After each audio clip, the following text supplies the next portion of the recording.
এটা কি দিচ্ছ মাদি? দুধ দিচ্ছি, দুধ বিরিয়ানি। দুধ বিরিয়ানি হবে নাকি এটা? হ্যাঁ। বাহ বাহ, মানে তুমি বলতে হয় বলছি, এবার কি বিরিয়ানি জানি না। আমার এবার আমেরিকান দাদাকেও দেখেছি হ্যাঁ এরকম লাস্টে হয়ে গেলে উপর দিয়ে দুধ আর চিনি দেয়। ও হ্যাঁ, সেই হিসাবে আমিও দিলাম। তা এই মেলায় কি বিরিয়ানি দাম বেশি রেখেছো নাকি? হ্যাঁ, এখানে 40 আর 70। 40 আর 70? হ্যাঁ, যেটা এখানে 25 আর 50, হ্যাঁ ওখানে ওটা 40 আর 70।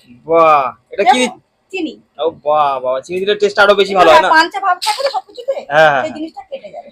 বাহ, আমাদের বাঙালি ঘরানা যেই রান্না করে একটুখানি চিনি দিতে দরকার হয়। আছে। আর আমি এখানে দাদাকে আমি দেখেই শিখেছি। বাহ বাহ, মানে আমেরিকান থেকে দাদা দেখে তুমি? হ্যাঁ হ্যাঁ, আমি এগুলো শিখেছি। কারণ আমি গেছিলাম, দাদা অনেক কিছু আমাকে টিপস দিয়েছে, অনেক কিছু শিখিয়েছে, অনেক কিছু বলেছে। দাদা না ভাই, এর আগে আমি দাদাই বলতাম যতদিন পরিচয় হয়নি। হ্যাঁ পরিচয় হওয়ার পর থেকে ভাই বলি। তা ভাই আমাকে অনেকটা সাহায্য করেছে, অনেক কিছু আমাকে জানিয়েছে, বুঝিয়েছে, বলেছে। হ্যাঁ। তারপর থেকে আমার বিরিয়ানি স্টাইলও পাল্টে গেছে, টেস্টও পাল্টে গেছে। বাহ।